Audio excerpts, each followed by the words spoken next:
Hey guys, welcome back to another video on our channel 1 2 Step. In today's tutorial video, we're gonna take a look at how you can reverse clips using the application of Capcut.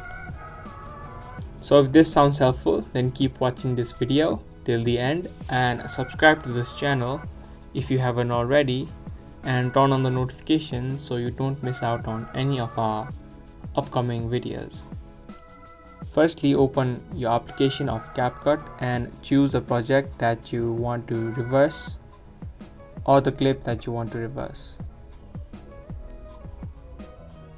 After you have chosen the clip, you can just simply tap on the clip, and then on the bottom of the screen you could see a panel. Simply swipe the panel to the right side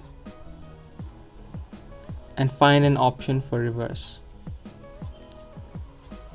It is to the last of the panel besides the copy and besides the freeze. Simply tap on reverse and wait for the video to reverse.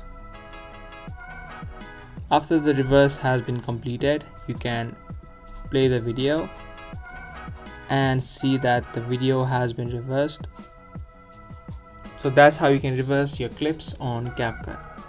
I hope you guys liked this video. If you did, don't forget to give this video a thumbs up, and I'll be back soon with more videos similar to this.